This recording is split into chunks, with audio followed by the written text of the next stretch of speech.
Hi, I'm Teresa Catron, and I will be presenting an analysis on the motivational appeals of ads for my COMM333 persuasion class. I'll be analyzing motivational appeals and effectiveness. I've chosen a theme for this presentation, and it is the portrayal of women in advertising, 1950s to now. The first one I've chosen is a Chase and Sanborn coffee print ad from 1952. One could surmise that the motivational appeal is humor, and, as Gas and Cider state, the ad takes the peripheral route, captures attention, and increases the liking of the Chase and Sanborn brand. However, based on society's views of women during this era and their expected place in the home, I would say that fear is the real motivational appeal. The target audience is married women, and what better way to sell a hot cup of joe than to instill fear of domestic abuse in housewives across America if they don't serve this brand of coffee? The fear appeal is quite evident, since it depicts a woman thrown across a man's lap, with his hand in the air ready to strike her. Yet the advertisers made the woman's expression one of joviality. Subtle, but effective. According to Kim Witt's extended parallel process model referenced in Gas and Cider, perceived vulnerability will determine whether the housewife will pay attention. As stated in the New York Times article, Married Couples Are No Longer a Majority Census Finds by Sabrina Tavernese, 78% of households were occupied by married couples in the 1950s.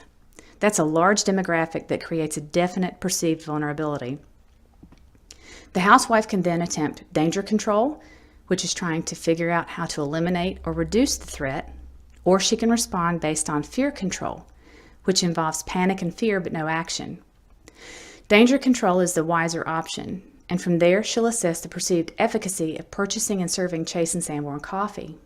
If she believes that serving this brand to her husband will prevent his wrath, response efficacy, and that she is able to buy, make, and serve it, self-efficacy, then she will do just as the ad writers hoped, buy their coffee. Because of the norms of society during this time, I don't believe this ad caused harm to the business's reputation. The late 1960s ushered in a liberation of women, a wave of feminism that birthed organizations like the National Organization for Women and New York Radical Women. Many businesses joined the movement and marketed their products to the new woman. Philip Morris introduced Virginia Slims cigarettes, and their target audience was young professional females. The modern woman of 1968 rebelled against archaic views of women confined to the home, and Philip Morris knew just how to accommodate them. In these print ads, one can see the comparison of then at the top versus now at the bottom. In just a few words and a couple photos, Philip Morris utilized ingratiation to pick up a brand new market by selling a cigarette that was slim, elegant, and made just for her. Gas and Cider explained that social labeling is the use of positive social labels to produce changes in self-concept that lead to changes in behavior. The tagline, "You've come a long way, baby," is the quintessential example of social labeling. In a smaller way, emotional marketing was also used, as the purchase of Virginia Slims was hedonic in nature, as noted by Kahn, Dar, and Wertenbrock, and referenced by Gas and Cider. Women would be driven by emotion in their search for pleasure, a pleasure attained by puffing away on a Virginia Slim. Wow. Just when we thought the 60s had created a new way of thinking toward women, here comes this ad.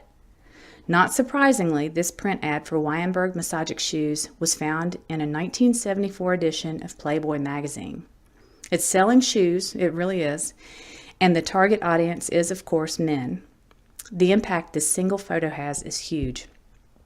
A naked woman lying on the floor, seductively gazing at the shoe in front of her. Gas and Cider state that there has been an increase in overtly sexual appeals, so this ad from 1974 was way ahead of the game. This is a clear example of objectification. The authors reference Mager and Helgeson's assertion that women more than men are portrayed as passive, submissive, and subordinate. This ad is a prime example of that. A filmed commercial wouldn't have near the impact as this one still photo has. At the time, and because of the publication in which it was placed, Playboy, I dare say it was effective and there was no harm to the reputation. On a personal note, I feel these shoes should have been called Weyenberg Misogynistic Shoes instead. The next ad is a 1982 television commercial for Enjoli perfume. Check out the lyrics to the jingle. This ad speaks to men, but is really marketed to women. The visuals are perfect for the era. Women were doing it all and beginning to gain some respect in society. This particular commercial addresses the corporate mom and wife, the 24-hour woman, and touts the 8-hour perfume. Gas and Cider state there could be a danger in combining motivational appeals, but there can also be advantages if handled correctly. This commercial flawlessly combines appeals into one 30-second bit. We see ingratiation. You can do it all. You're the 24-hour woman. Warmth. She's reading to her child. Sex appeal. And there's one that isn't seen during the commercial, emotional appeal. I vividly remember when this commercial came out. My friends and I would sing along with it, and we even incorporated the jingle when we played house.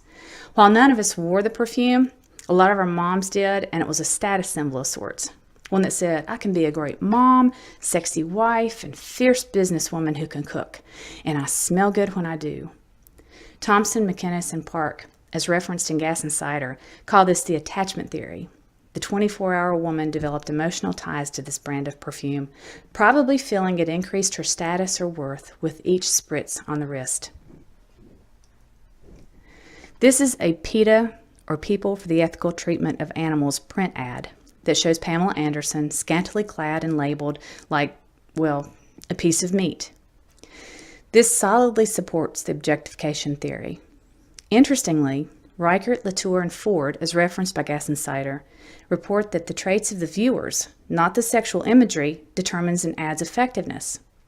They also report that males are more responsive to sexual imagery. That being said, males are the target audience for this ad. An infographic by toprn2bsn.com reveals that 79% of vegans and 59% of vegetarians are women, so marketing to the minority is wise. The effectiveness of this ad, however, remains questionable. This could have been a prime opportunity to use the guilt appeal in the comparison of animals to humans, but the overt sexual appeal backfired due to men and women seeing the ad as sexist. In fact, Canada banned this particular ad because of the sexism. In a New York Daily News article, Christy Cavanaugh reported that a Montreal official defended their stance by stating they are pro-equality, not puritanical. As one can see from these ads, motivational appeals are a constant, but the delivery changes as society evolves. Continual adjustments to the style, method, and delivery are necessary to keep the appeals relevant, effective, and interesting. I will end with a quote from William Birnbach, member of the Advertising Hall of Fame and leader of the Creative Revolution. All of us who professionally use the mass media are shapers of society. We can vulgarize that society. We can brutalize it. Or we can help lift it onto a higher level.